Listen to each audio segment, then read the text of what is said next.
자, 2021년 오늘이 마지막 거래일입니다. 그래서 저희 이번 주부터는 2022년 한국경제 대전망을 하고 있습니다. 시장이 그루들을 모시고 유익한 정보들을 전해 듣고 있는데 자, 내년에는 어떤 산업이 시장을 주도하게 될까요? 요즘 로봇 테마가 심상치 않아서 이 로봇 산업을 투자 아이디어로 어떻게 가져가면 좋을지 고민을 한번 해보도록 하겠습니다. 자, 오늘 더원 프로젝트의 홍성학 대표 나오셨습니다. 어서 오십시오. 그렇습니다. 대표님 너무 반갑습니다. 또 오랜만에 나오셨네요. 뭐라 가지고? 인기를 끄는 비결을 잘 아시는 것 같아요. 너무 자주 나오지 않고 이렇게 그립게 가끔 나오시는 그런 인기 수법을 아니 뭐 가끔 하십니까? 불러주시니까 쌍팔년도 수법인데 농담입니다. 제가 88학번입니다. 아, 그렇습니까? 아, 네. 자, 새해에는 더욱 저희가 자주 모시도록 네. 하겠습니다. 그래서 저희가 그 대표님을 모시고 꼭 이야기를 나눠보고 싶은 것이 저희가 12월 13일 날 처음으로 로봇 테마에 대해서 소개를 했고 많은 전문가들이 사실은 뭐 실적으로 연결되지 않기 때문에 산업으로 보기에 뭐 괜찮을까라는 의문을 네. 지으셨습니다. 근데 이게 단순히 좀 테마가 좀 아닌 것 같습니다. 움직임이 심상치가 않아요. 보통 일반적으로 그 주식시장에서 어떤 특정한 이벤트가 발생하게 되면 초기엔 다 그냥 테마로 인식을 하게 되죠. 특히 우리나라에 상장되어 있는 기업들 중에서 직접 로봇 사업을 하고 있는 기업들의 볼륨은 굉장히 작거든요. 그리고 대부분이 다들 우리가 알고 있는 삼성전자부터 시작해서 이쪽에서 분산 기업들이 이제 서서히 비즈니스 모델을 갖춰가고 있는데 사실 산업용 로봇 시장은 이미 어느 정도 자리를 잡아가고 있지만 우리 생활용 로봇은 아직까지 먼 미래 공상 영화의 얘기잖아요. 네. 근데 이 부분을 제일 먼저 시도해서 진행하고 있는 게 이제 현대차가 인수했던 미국에 있는 기업 이름을 제일 잘 모르겠습니다만은 네.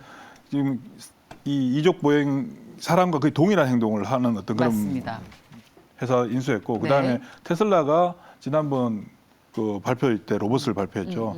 그리고 삼성전자가 지금 이제 로봇 산업을 진출한다고 하고 이제 그 손으로 움직이는 뭐 식기, 세척기, 설거지까지 하는 이런 어떤 부분들까지 나왔는데 이 예. 부분들은 결국은 지금 시장은 그 규모가 굉장히 미비하다 할지라도 결국 지금 현재 로봇 산업이나 뭐 메타버스나 2차 전지 이런 모든 것들은 총괄해서 하나로 정의한다면 4차 산업이거든요. 4차 산업. 4차 산업의 핵심 포인트는 게으른 삶이에요. 인간의 게으른 삶, 편안한 삶. 그러니까 내가 편안해지고 내가 몸이 편안해지게 하려면 결국 기계들의 도움을 받아야 되는 거잖아요. 이게 이제 유기적으로 묶여서 나타나고 있는 것이고 그동안 공장에서 사용하던 산업용 로봇은 어떤 정밀도는 굉장히 뛰어나지만 단순 반복 작업들을 하는 어떤 그러니까 제어 장치에서 컨트롤해서 진행되는 거지만 생활용 로봇은 본인 스스로가 뭔가를 판단해야 되는 거잖아요. 우리가 이제 한 10년 전에 이제 로봇 청소기가 나왔을 때는 굉장히 왔다 갔다만 하다가 예. 최근에 나온 로봇 청소기는 알아서 이제 이 패턴을 그리면서 청소를 하듯이 요 단계에서 발전하게 되면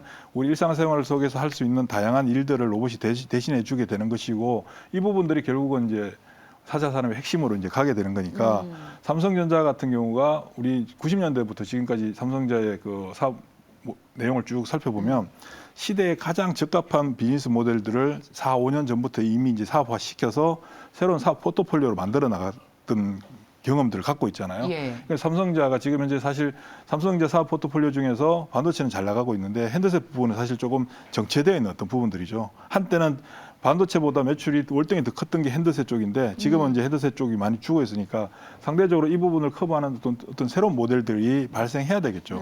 뭐 어제 뭐 미국의 바이오젠을 인수했다라든가 뭐 그렇습니다. 예. 그다음에 메타버스 쪽 투자를 한다든가 그리고 로봇 사업을 한다든가 하는 것도 새로운 포트폴리오를 추가해서 사업 모델을 건실하게 만들어가는 그러니까 사업 포트폴리오 측면에서 보면 전 세계에서 삼성전자를 따라갈 수 있는 회사가 없거든요. 왜냐하면 반도체도 하죠, 핸드셋도 하죠, 가전도 하죠, 로봇도 하죠. 바이오도 하고. 네. 그러니까 근데 그 분야에서 다 잘해요. 그렇습니다. 그 세계 글로벌 기업들하고 다 대등한 어떤 그런 예. 그러니까 엄청난 정말 전 세계에서 유일무이한 회사라고 할 수 있는데 이 회사가 로봇 사업을 지금 갑자기 시작했느냐가 아니라 이미 계속해서 진행해 왔던 건데 이제 드디어 주변 환경들이 갖춰지고 있는 어떤 사항들이 이제 조성되니까 로봇 사업이 태동하게 되는 거겠죠. 그러니까 없던 걸 갑자기 하는 게 아니라 이제 우리 일상생활 속에서 받아들일 수 있는 환경들이 조성되고 있다. 그리고 그러다 보니까 이제 많은 기업들이 새로운 사업 영역으로서 진출하는 것이고 뭐 내년 1월 4일 날 미국 라스베가스에서 열리는 CS도 예. 뭐 다들 한다고 하잖아요. 그게 하나의 이제 그 CS에서 나왔던 게 반드시 성공했다는 건 없거든요. 다만 올해 어떤 포인트를 가장 사람들이 그 중점을 두는가 그렇죠. 이 부분인데 결국 어느 정도 기존 사업체에서 정체되어 있던 부분들에 대한 돌파구, 새로운 매출의 확대, 그리고 기업의 성장 이런 부분으로 다 연결되는 부분들인데 이 로봇이라고 하는 게 결국은 가장 중추적인 역할이 AI잖아요. 제어하고 통제하고 그리고 이 AI가 작동하려면 각종 다양한 부품들이 발전해야 되는데 이제 카메라, 센스, 제어 장치 네. 뭐 이런 부분들 다 유기적으로 묶여 있는 거죠. 그렇습니다. 그리고 이런 부분들이 실제 이 4차 산업의 핵심으로 가는데 여기에 또 밑바닥이 되는 게 통신, 네트워크 예. 장비, 네트워크도 발전해야 되고 이른바 5G, 6G. 예, 그리고 예. 이 다양한 명령어들을 수행하고 실행하기 위해서는 굉장히 많은 연산 장치, 처리 능력이 필요할 거 아니에요. 반도체 필요한 것이고 예. 이런 부분들이 지금 전방 산업이 굉장히 활발하게 전개되고 있다는 것을 누가 증명해주고 있냐면 바로 최근에 PCB 업체들이 보여주고 있는 그래요? 거거든요. 오늘 대덕전자와 같은 PCB 그게 업체들의 흐름이 좋은데 오늘 그냥 단순히 대덕전자 움직이고 인터플렉스 움직이고 코리아스키트가 움직인 게 오늘의 일이 아니고요. 전기전자 업종, IT 업종에서 가장 제일 하단에 위치하고 있는 분야가 PCB거든요. 모든 전자제품 안에 초록색 보드가 들어가 있잖아요. 그게 PCB고 PCB는 전방 산업들, IT 업체들이 PCB에 대한 수요가 발생할 때 PCB 업체들이 실적이 좋아지는데 지금 PCB 업체들은 전반적으로 수요를 충족시켜주지 못하고 있는 상태거든요. 이게 얘기는 무슨 얘기냐면 PCB의 앞단에 있는 전방 산업들, IT 업체들의 실적이 굉장히 좋다는 얘기예요. 네. 수요가 굉장히 많다는 얘기거든요. 네. 그러니까 IT 업종이 좋아지는 가장 첫 번째 시그널은 PCB가 좋아지느냐 안 좋아지느냐. 그렇군요. 예, 이게 굉장히 중요한데 잘 모르더라고요. 반도체 업황이 좋아지면 PCB 수요가 늘어나는 게 아니라 그러니까 그쪽이 좋아지면 제일 PCB 먼저 수요가 늘어나면 PCB 반도체 쪽이 업황. 좋아지는 거죠. 이게 과거에 가장 가까운 예는 언제 있었냐면 2016년도 하반기에 예. PCB 업종들이 되게 활발하게 그때도 코리아스키트, 인터플렉스, BH, 뭐 대덕전자 마찬가지죠. 그때는 대덕 GDS도 있었고 얘네들이 움직여주고 그다음 2017년도에 IT 종목들이 특히 코스닥에 있는 IT 종목들 소위 말하는 요즘 소부장 종목들이 맞습니다. 5배, 6배씩 올라가는 그런 예. 시장이 만들어졌거든요.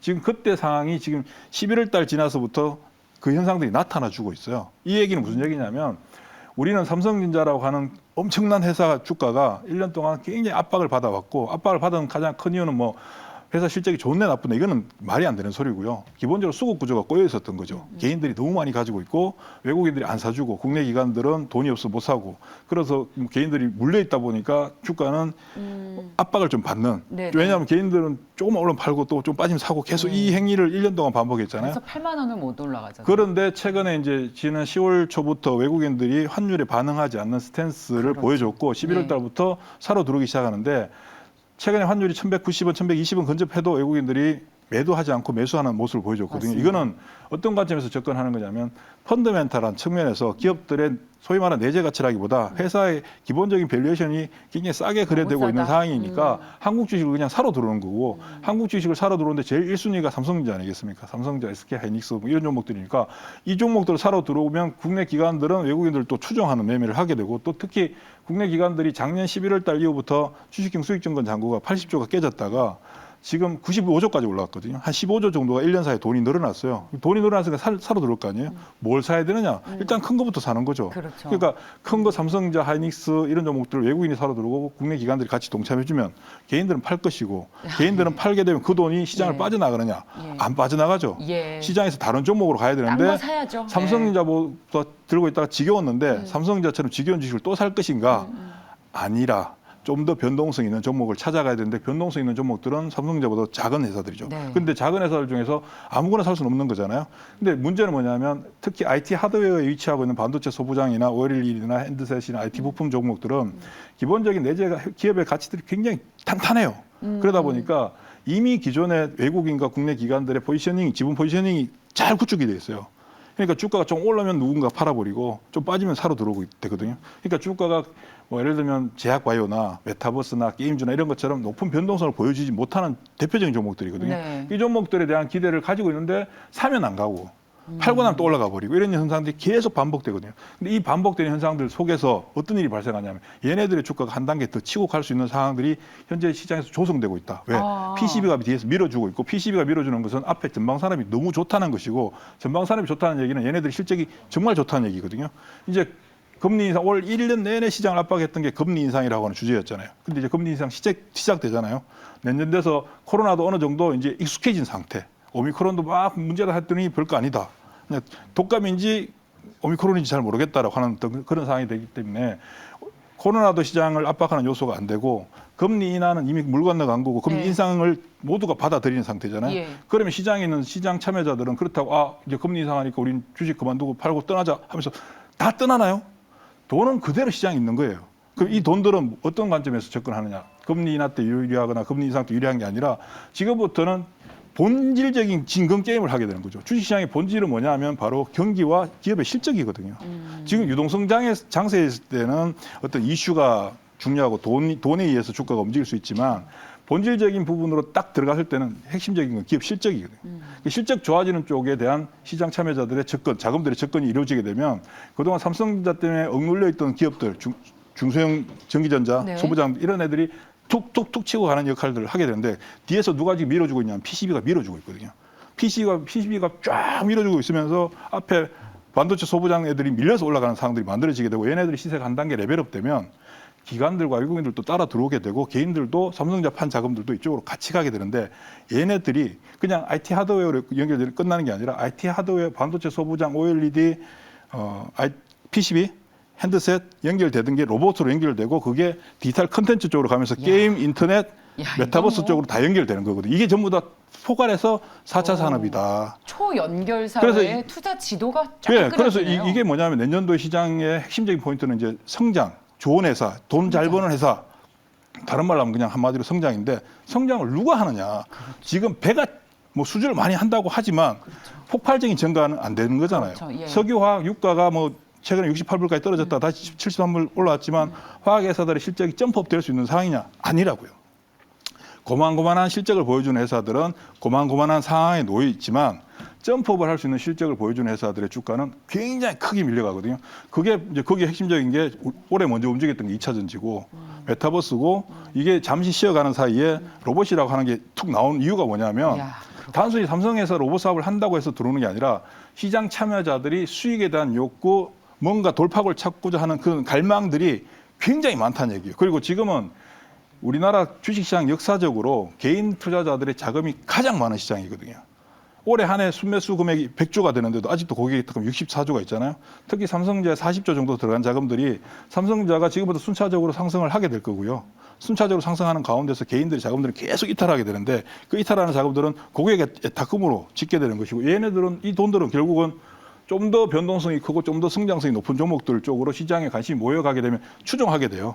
그러면 지금부터 올해는 작년에는 코로나 때문에 발생했던 절벽이 회복하는 수준, 올해는 그에 대한 반작용과 금리 인상이라고 하는 두려움으로 억눌려 있던 시점, 내년도는 이 모든 것들이 실적이라고 하는 핵심적인 부분이 시장에서 중심으로 자리 잡게 되면서 얘네들이 치고 가면서 시장에 있는 돈들까지 가세하는, 우리나라 주식시장의 역사가 항상 보면 실적 장세와 유동성 장세가 한꺼번에 나타난 시장이거든요. 교과서처럼 따로따로 나타나는 게 아니라 실적과 관련된 애들이 움직여주게 되면 돈들이 따라가게 돼요. 그게 이제 요즘 말로 포모 현상이라고 하죠.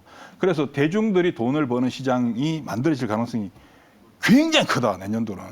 올해는 소수의 사람들이 2차 전지나 메타버스 같은 걸로 돈을 벌었다면 내년도는 좀 더 광범위한 범위 내에 종목들이 그래요. 움직여주면서 시장에 있는 대부분의 시장 참여자들이 안 따라갈 수 없는 환경들이 만들어지면서 본인도 모르게 따라가게 되거든요. 근데 그게 단편적으로 단발성으로 올랐다 내려가는 게 아니라 이게 기본적으로 밀어붙이는 현상들이 만들어지게 되고 특히 최근에 11월 달부터 지속적으로 들어오고 있는 외국인들의 환율을 무시한 펀더멘탈에 기초한 자금이 가능성이 높은데 네.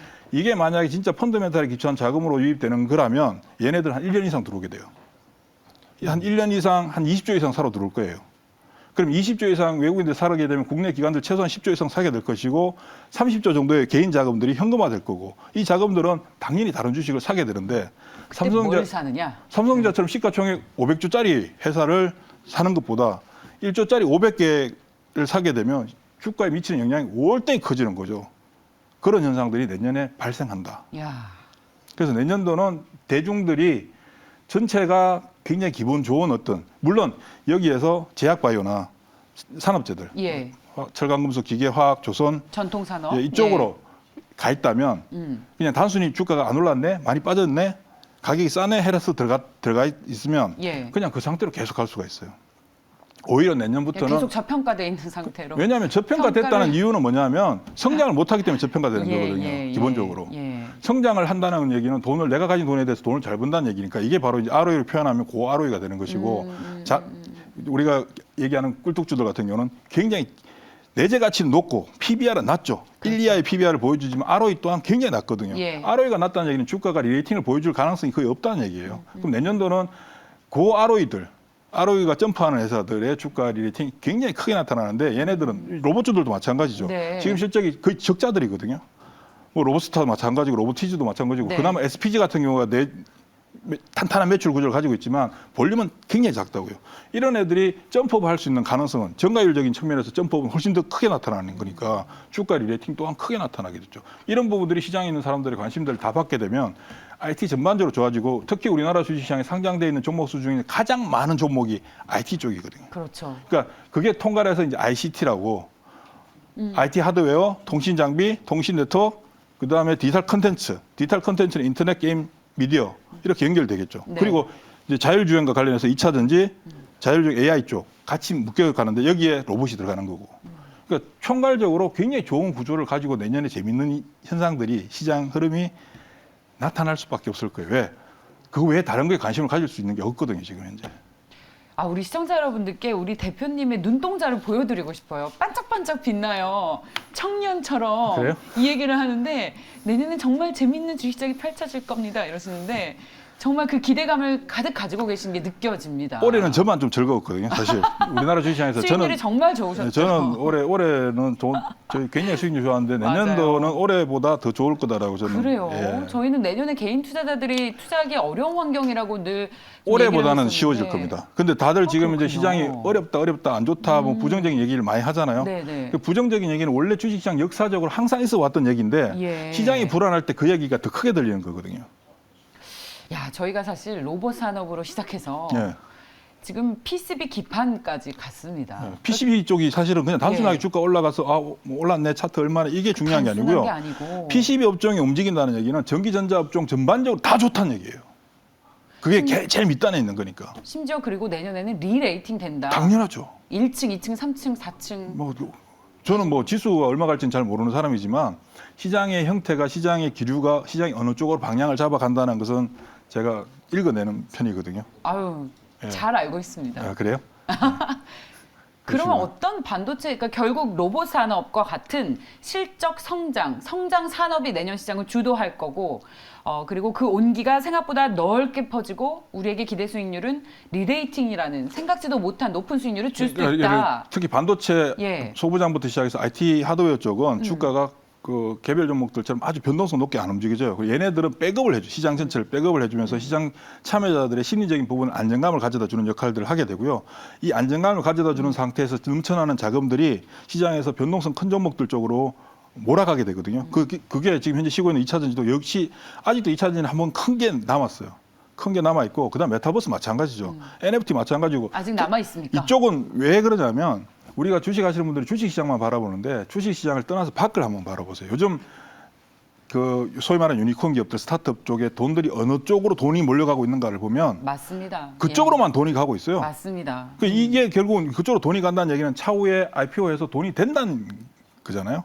되니까 그쪽으로 가는 거거든요. 네네. 이게 시작 단계에 불과하고 시작 단계에서 한번 고개를 들었기 때문에 그 고개를 들어서 사람들이 쳐다보니까 잠시 쉬어가고 있는 네. 중간이고 시장 전체가 안정적인 IT 하드웨어를 기반으로 안정적으로 움직여주게 되면 그 위에서 게임주들 빵빵 치고 가는 현상들이 올해 나타났던 것처럼 또 나타날 거고요.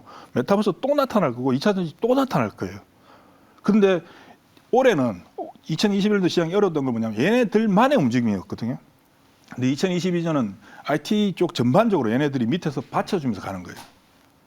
받쳐주면서 가니까 훨씬 더 힘이 모여서 더 집단화돼서 갈 가능성이 높은 거죠. 그래서 대중들이 돈을 벌 수 있는 시장이 만들어진다는 거예요. 좋습니다. 보내드려야 할 시간이 네. 시간을 잡고 싶은데요. 그래요? 그러면 답을 좀 주십시오. 그래서 뭘 사면 좋겠습니까? 이럴 때는 아직 명확하게 내년 시장이 시작된 상황은 아니고 내년에 예. 뭐가 주도주가 될지 모르는 거잖아요. 그러면 내가 가진 돈을 가지고 최대한 많이 사세요. 많이 사요? 종목을 종목 나눠서 백화점? 백화점을 만드셔야 돼요. 지금은. 예를 들면 IT 하드웨어다, 반도체 소부장이다. 그럼 그 중에 뭐 유진테크를 딱 찍어 사거나 뭐 LG KCT, 뭐 PSK 이렇게 딱딱 찍어 샀는데 예. 걔네들이 안 가고 다른 애들이 갈 수 있죠. ST가 가고 STI가 가고 유니테스트가 가고 이렇게 갈 수 있잖아요. 그럼 걔네들을 내가 한 종목에 들어갈 거를 10개로 나눠서 다 사버리는 거예요. 조금씩. 그런 후에 그 중에서 시세가 강화되는 애들로 계속 몰아가는 거예요. 예. 그게 내가 그 중에 가장 강한 애를 가지게 되는 방법이거든요. 그럼 메타버스다. 그럼 메타버스 관련주들도 다 사버려요. 한 종목을 살 걸 가지고 조금씩 다 대표님. 나눠서 사요. 책임지실 수 있는 얘기입니까, 대표님? 아니 제가 그렇게 매매를 하거든요. 아, 종목 백화점으로? 처음에는 그렇게 해요. 아, 잘 알겠습니다. 그러면 백화점 안에 1층에는 뭐 담고 2층에는 뭐 담을지 내년에 곧 모시고 이야기를 나눠보겠습니다. 네. 대표님 안 보내드리려고 다들 그러시는데 아, 정말 유익한 시간이었습니다. 더원 프로젝트의 홍성학 대표였습니다. 고맙습니다. 네, 고맙습니다.